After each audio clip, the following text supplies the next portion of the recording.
The small-town police station was nearly empty at this hour. Dim fluorescent lights buzzed overhead, casting a cold glow on the worn-out desks and coffee-stained paperwork. The air smelled of stale coffee and dust, the quiet only broken by the occasional rustling of papers and the hum of the radio on the deputy's desk. The front door creaked open, and a woman stepped inside. Emily Carter looked exhausted. Her brown hair was slightly disheveled, and her jacket was stained with dirt. There was a tear on her sleeve, and dust clung to her jeans as if she had been running through the woods. She took a deep breath, steadying herself as she approached the front desk. Her hands were firm at her sides, but her eyes, sharp and unwavering, held urgency. Deputy Brian Miller, a middle-aged officer with a beer belly and a lazy demeanor, barely glanced up from his chair. His boots were propped on the desk, arms crossed as he looked her over with mild amusement. "I need to report a crime," Emily said, her voice controlled but tense. Miller sighed dramatically, lowering his feet and leaning forward. "Oh yeah? And what kind of crime are we talking about?" Emily's jaw tightened. "A kidnapping." That caught his attention. For all the wrong reasons. Miller scoffed, shaking his head as if she had just told him aliens landed in her backyard. "A kidnapping? Lady, we don't get kidnappings around here," he smirked. "You sure you didn't just lose your dog?" Emily didn't flinch. "Someone's life is in danger." Miller rolled his eyes. Instead of grabbing a notepad, he leaned back, lacing his fingers behind his head. "And who exactly are you, lady? Some kind of detective?" His voice dripped with sarcasm. Emily's expression didn't change. Slowly, she reached into her jacket and pulled out a badge, flipping it open. The letters gleamed under the dim light, FBI. Miller's face drained of color. His smirk disappeared, replaced by pure shock. The room fell silent. For a moment, the police station felt frozen in time. Deputy Brian Miller stared at the badge, his lips slightly parted, the color draining from his face. His lazy arrogance was gone, replaced by something else, uncertainty, maybe even fear. His eyes darted back to Emily, as if hoping this was some kind of joke. But the hard set of her jaw and the unwavering intensity in her gaze told him otherwise. He swallowed hard. I? Emily didn't give him the chance to recover. She leaned forward, her voice cutting through the silence like a blade. "A woman has been kidnapped. She doesn't have time for your attitude, deputy." Miller blinked rapidly, his hands fumbling as he reached for the notepad he had ignored moments ago. The cocky smirk from before was gone, replaced by a stiff nod. His fingers shook slightly as he clicked his pen. "All right, give me the details." Emily didn't wait for permission.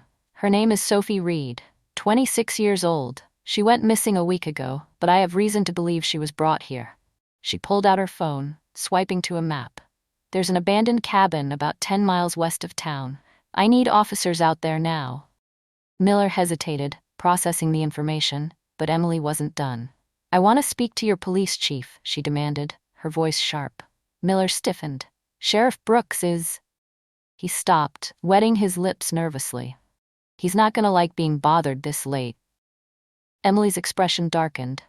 "Then he's going to hate what happens if he ignores me." Miller hesitated only a second longer before reaching for the phone. His hands were still unsteady as he dialed. The low ringing filled the room, each tone stretching the tension further. Emily stood still, her gaze locked onto Miller, unblinking. The moment the call connected, she could hear a gruff voice on the other end. "What is it, Miller?" Sheriff Brooks sounded irritated. Miller's voice wavered. Sheriff? We got a situation." 15 minutes later, the heavy thud of boots echoed through the station as Sheriff Daniel Brooks walked in. He was a tall man, broad-shouldered, with silver at his temples and the kind of presence that commanded attention. He forced a polite smile as he approached Emily, but there was something in his eyes, something watchful. His uniform was crisp, but his hands were tucked into his belt, fingers tapping against the leather in an almost restless pattern. "Well now, what's all this about?" Brooks asked, his voice smooth but laced with irritation. His gaze flicked to Miller, who sat rigidly behind his desk, not meeting his eyes. "Miller called me in, said it was urgent."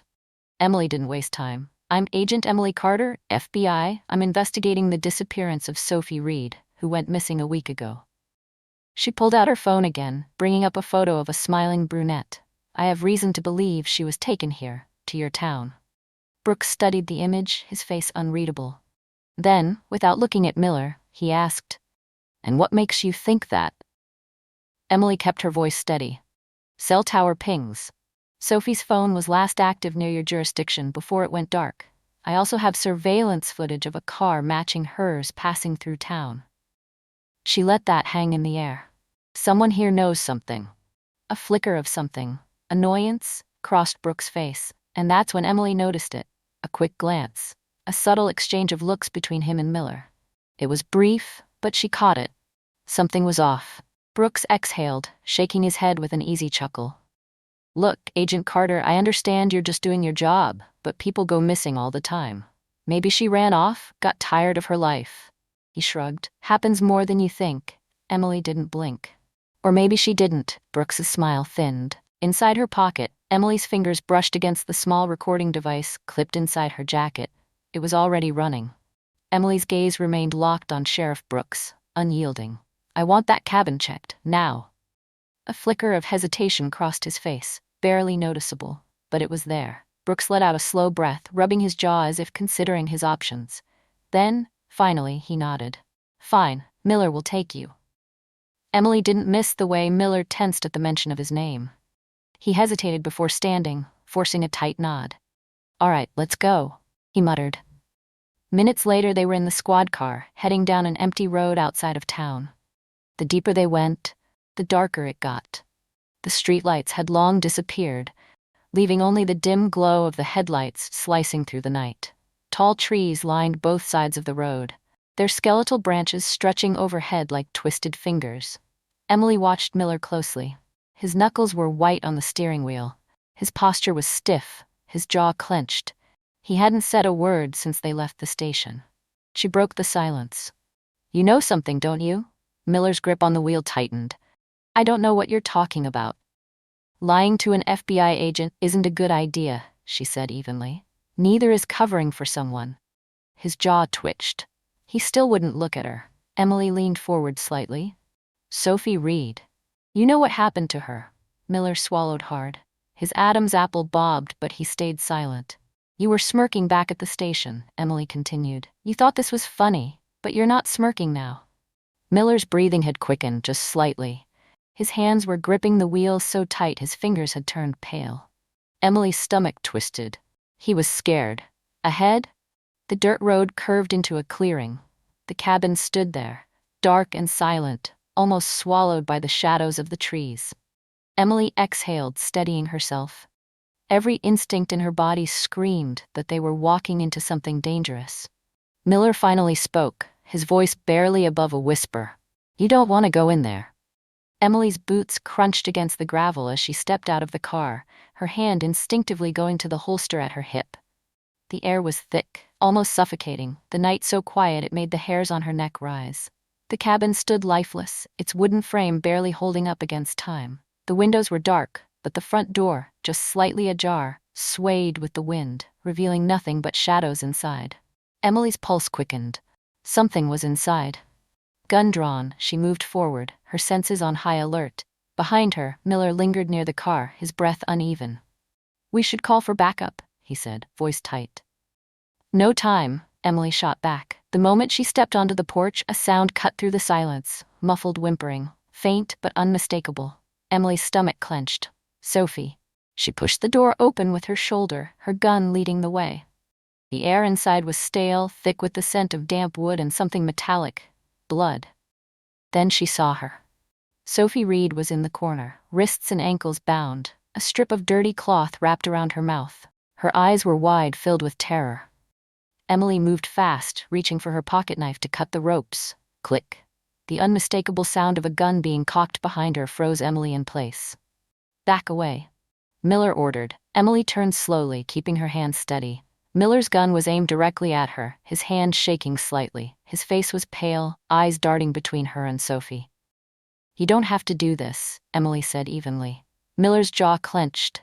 "You don't get it. I was covering for him. For Brooks. If he goes down, I go down too." Emily's mind raced. She had to act fast. Emily's mind worked fast. Miller was nervous, his gun trembling slightly in his grip. "He wasn't a killer, at least, not yet," He was scared, and scared men made mistakes. She lifted her hands slightly, her expression calm. Miller, listen to me. Brooks is using you. If he cared about you, would he really let you take the fall for this? Miller hesitated. His grip on the gun loosened, just for a second. That was all Emily needed. With a swift, practiced move, she lunged forward, grabbing his wrist and twisting hard. Miller yelped in pain, his fingers spasming. The gun clattered to the floor. Emily kicked it away and shoved him against the wall, pinning his arm behind his back. Miller gasped. Damn it. Emily pressed her knee into his back, pulling out her phone with her free hand. She dialed quickly. This is Agent Carter. I have a kidnapping victim secured. Send immediate backup. She barely finished speaking when the sound of approaching sirens cut through the night. Relief flooded her until she saw the headlights. It wasn't her team. It was Brooks.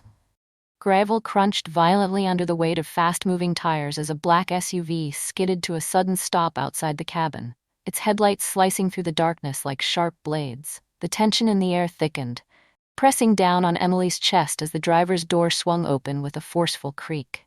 Sheriff Daniel Brooks stepped out, his face eerily calm, unreadable. Too calm for a man who had just been caught. The barrel of his gun glinted under the cold moonlight as he raised it, pointing directly at Emily. His grip was steady, his stance unwavering, a man too used to power, too certain of his control. Let's all just take a breath, Brooks said smoothly, his voice like oil over water. This doesn't have to end badly. Emily held her ground, her heartbeat steady despite the gun aimed at her chest. She had faced men like Brooks before. Men who thought they could talk their way out of anything. Men who believed power meant invincibility. She met his gaze, her voice firm, unwavering. It already has. For you. Without breaking eye contact, Emily reached into her jacket. Brooks' eyes flickered to the movement, his finger twitching near the trigger, but she didn't pull a weapon.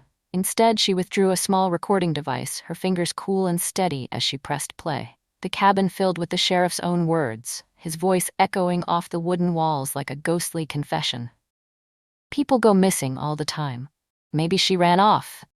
Happens more than you think. Brooks' expression hardened, his easy smirk vanishing. The color in his face dimmed just slightly, but his gun didn't lower. You're making a mistake, he warned, his voice quieter now, edged with something dangerously close to desperation. But before he could take another step, the distant wail of sirens shattered the night. The glow of red and blue lights cut through the trees, growing brighter, closer. Vehicles roared up the dirt path surrounding the cabin, their doors flying open as armed agents poured out.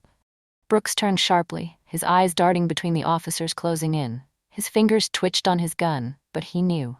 There was nowhere to run. Miller, still slumped against the wall, let out a shaky breath, his face slack with defeat.